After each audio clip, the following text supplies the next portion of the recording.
Buenos días compañeros, buenos días licenciado. Esta mañana tendremos a bien explicarles acerca de la NIC 16 propiedad, planta y equipo y la NIC 23 costos por préstamos. El grupo se encuentra integrado por Cristian Orlando López Sáenz, Rudy Leonel Cifuentes Aguilar, Germán Miguel Taque Dávila, Miguel Estuardo Marín Rancho, Carlos Enrique García Cruz y su servidor Carlos Carranza.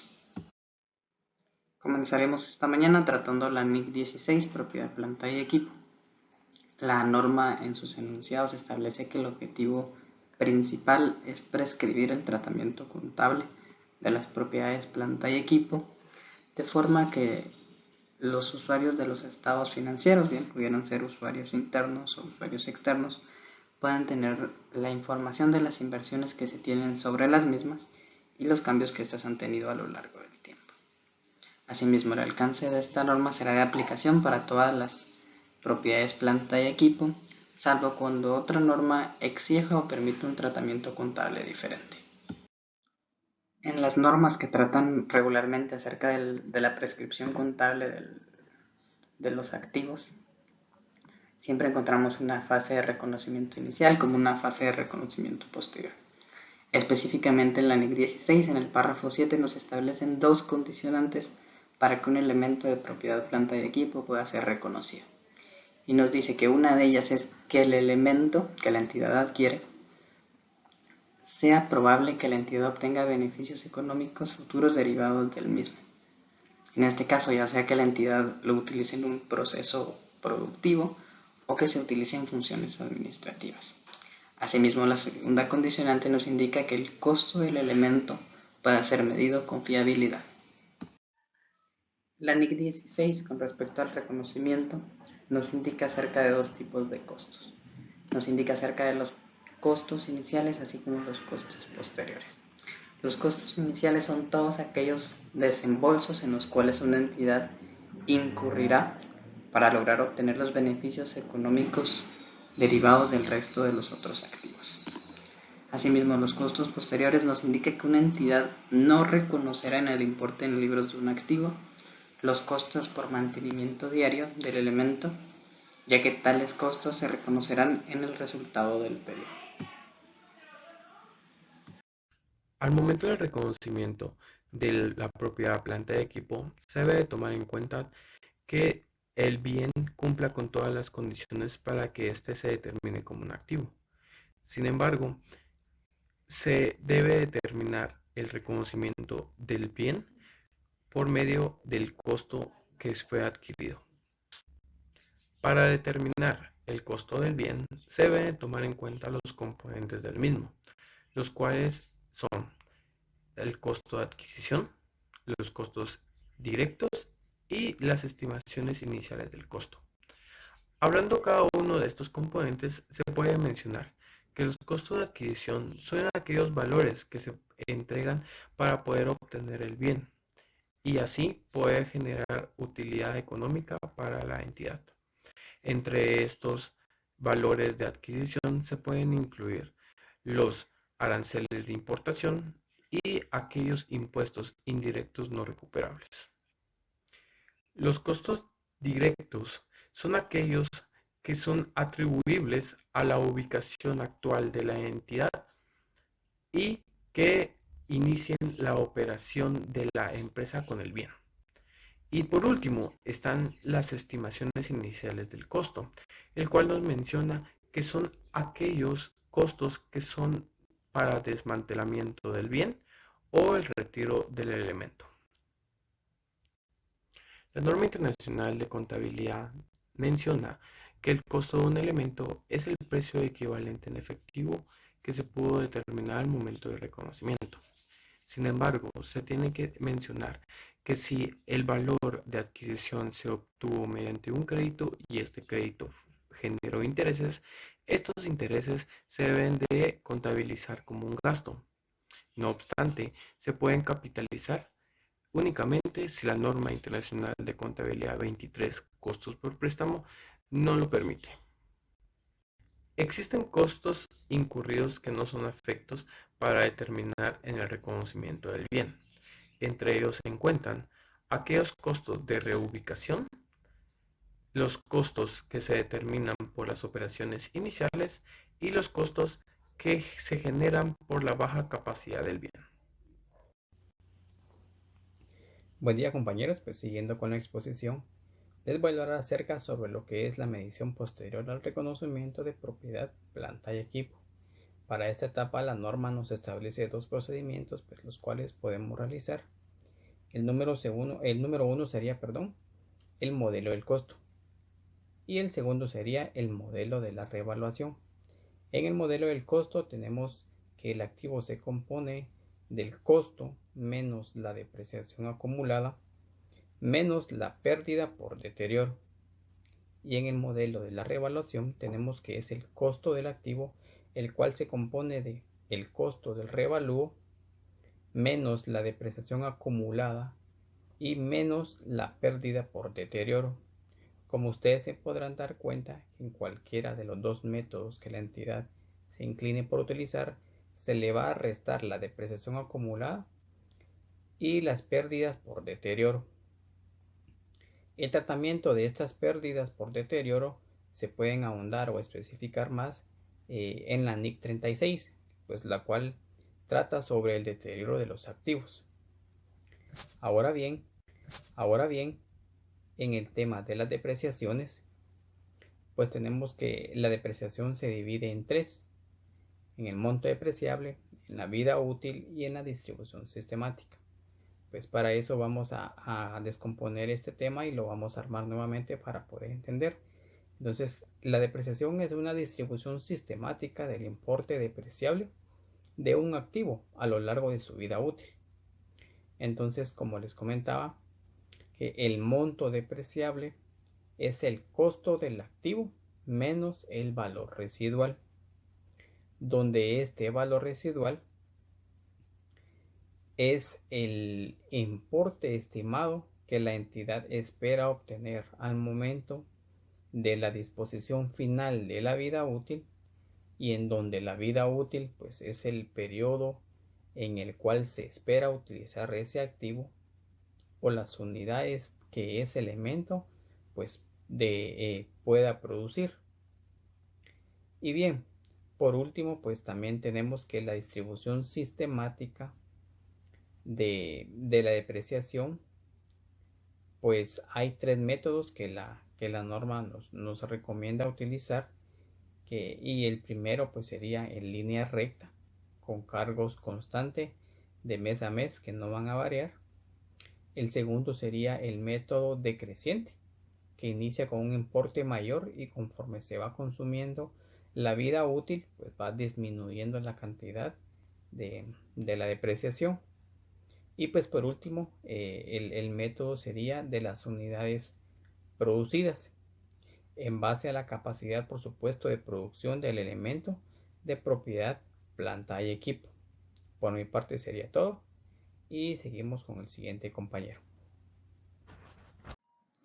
Compañeros y licenciado, muy buen día. Siguiendo con el tema de la NIC 16, la NIC 16 nos expone el tema del deterioro del valor. El deterioro del valor, en este caso la entidad aplicará la NIC 36 cuando tenga un deterioro del valor de un activo. Esta norma se explica cómo debe proceder la entidad para la revisión del importe en libros de sus activos, o cómo debe determinar el importe recuperable de un activo y cuándo debe proceder a reconocer o en su caso revertir las pérdidas por deterioro del valor. También la NIC 16 nos expone la compensación por deterioro del valor. Las compensaciones procedentes de terceros por elementos de propiedad, planta y equipo que hayan experimentado un deterioro del valor o que se hayan perdido o se hayan abandonado se incluirán en el resultado del periodo cuando tales compensaciones sean exigibles. También la norma nos establece que debemos contabilizar de forma separada de manera siguiente el deterioro del valor. El deterioro del valor de los elementos de propiedad, planta y equipo se reconocerán según la NIC 36. B. La baja en cuentas de elementos de propiedad, planta y equipo retirados o que hayan dispuesto por otra vía se contabilizará según esta norma. C. La compensación de terceros por elementos de propiedad, planta y equipo que se hubieran visto deteriorado su valor o que se hubieran perdido o se hubieran abandonado se incluirán en la determinación del resultado del periodo en el momento que la compensación sea exigible. Y D. El costo de los elementos de propiedad, planta y equipo rehabilitados, adquiridos o construidos para reemplazar las pérdidas, deterioros, se determinarán de acuerdo con esta norma. La NIC 16 también nos expone la baja en cuentas. El importe en libros de un elemento de propiedad, planta y equipo se hará de baja en las cuentas cuando por disposición o cuando no se espere de obtener beneficios económicos futuros por el uso de esas disposiciones.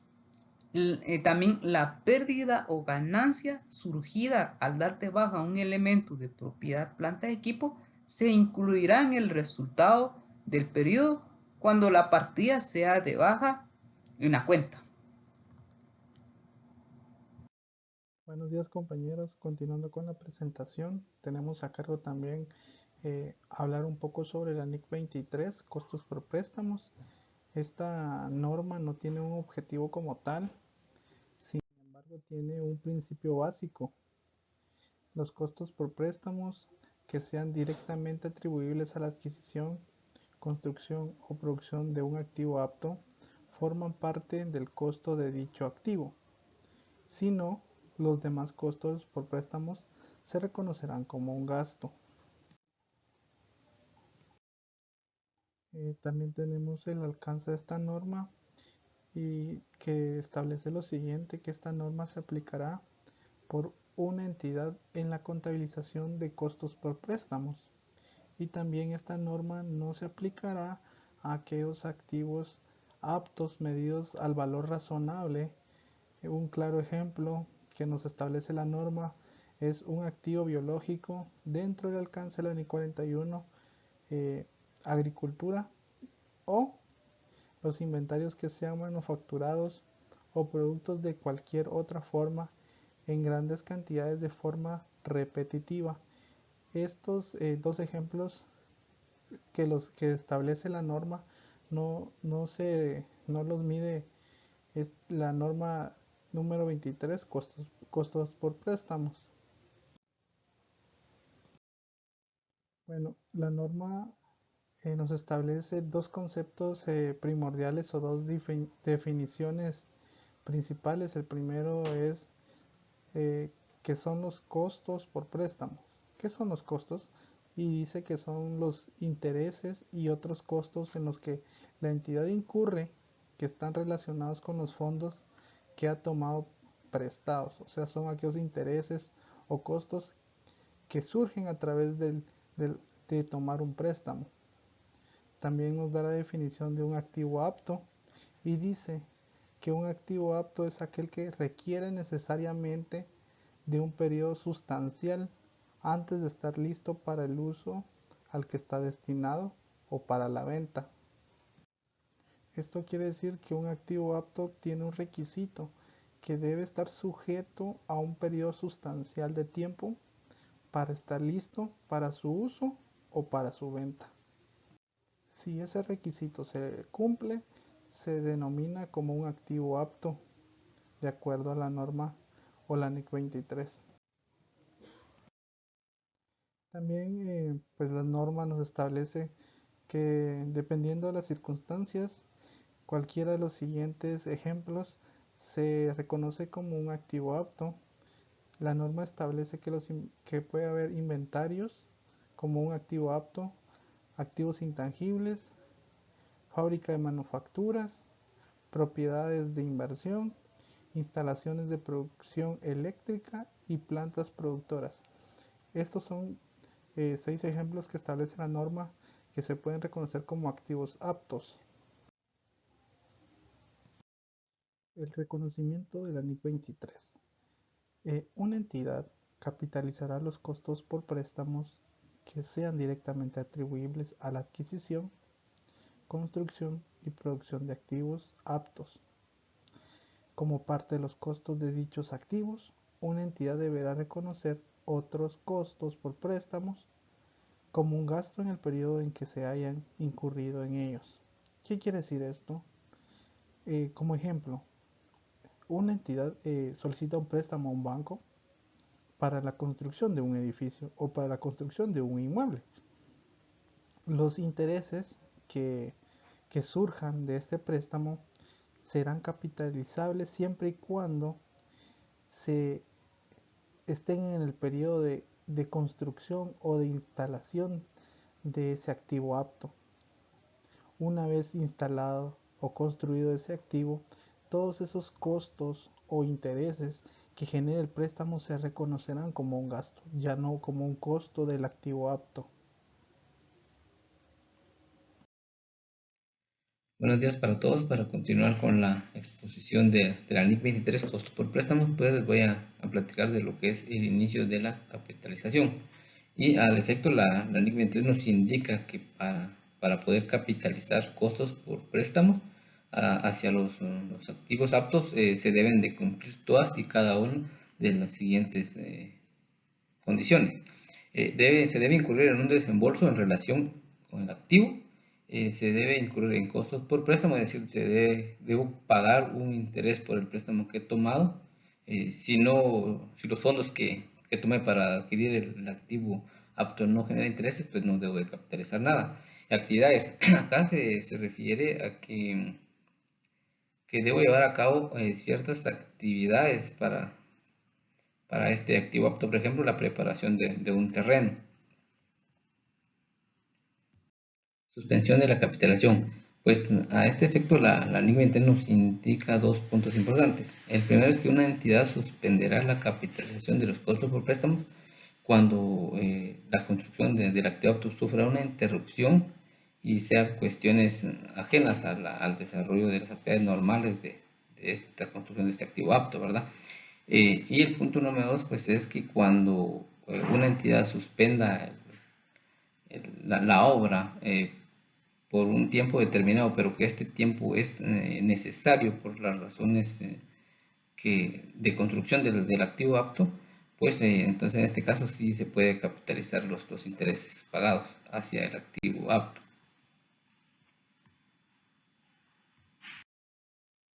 Fin de la capitalización. En este sentido, pues la NIC 23 nos indica que una entidad cesará la capitalización cuando haya culminado con los trabajos físicos de la construcción del activo apto, aunque tal vez nos falte cuestiones administrativas o de papeleo que debemos de completar. También nos indica la NIC 23 que cuando un activo apto se construya por partes, se entiende por culminado cuando nos entreguen una parte, aunque se estén construyendo las otras partes para terminar el activo apto. Muchas gracias, compañeros. Con eso hemos terminado la exposición de la NIC 23. Gracias por su atención.